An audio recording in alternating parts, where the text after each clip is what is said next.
বয়স এখন কেবলই যেন সংখ্যা মাত্র। জাপানের বিজ্ঞানীরা দাবি করেছেন তারা এমন এক যুগান্তকারী ওষুধ আবিষ্কার করতে পেরেছেন যা মানুষের বার্ধক্যের গতি নাটকীয়ভাবে ধীর করে দিতে পারে। এই ওষুধের কল্যাণে মানুষের আয়ু বাড়তে পারে সর্বোচ্চ ২৫০ বছর পর্যন্ত।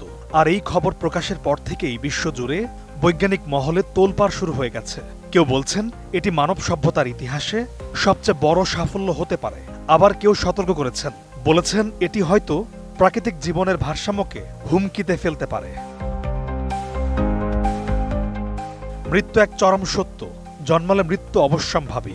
কোনো কিছুই যে চিরস্থায়ী নয় সেই কথা মৃত্যুই আমাদের বারবার বুঝিয়ে দেয়। তবে মন মানতে চায় না সেই কথা। তাই তো নানা রকম পরীক্ষা নিরীক্ষার মাধ্যমে যুগ যুগ ধরে আয়ু বাড়ানোর প্রচেষ্টা চলে আসছে। এবার হয়তো মানুষের সেই দীর্ঘদিনের স্বাদ পূরণ হতে চলেছে।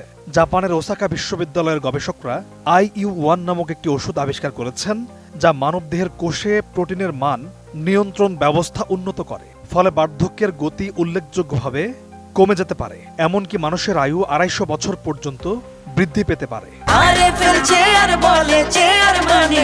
আরএফএল চেয়ার, ক্ষমতার নয় সমতার চেয়ার। বার্ধক্য একটি অনিবার্য প্রক্রিয়া।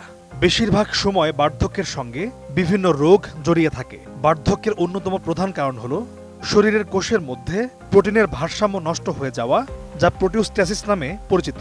আসলে কোষগুলোতে এমন প্রক্রিয়া রয়েছে যা ক্ষতিগ্রস্ত প্রোটিন শনাক্ত করে এবং ভেঙে দেয়। তবে বার্ধক্যে এই প্রক্রিয়া কম কার্যকর হয়ে পড়ে, ফলে বয়স বৃদ্ধিজনিত রোগের সংক্রমণ বেড়ে যায়।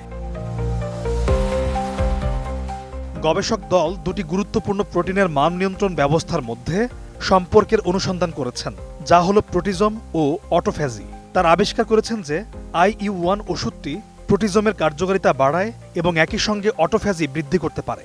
এই সমন্বয়মূলক প্রক্রিয়াটি বার্ধক্যজনিত পেশির দুর্বলতা কমাতে এবং আয়ু বৃদ্ধি করতে সাহায্য করে। তাই সামগ্রিকভাবে বিজ্ঞানীদের দাবি আগামী দিনে মানুষের আয়ু ২৫০ বছর পর্যন্ত হতে পারে।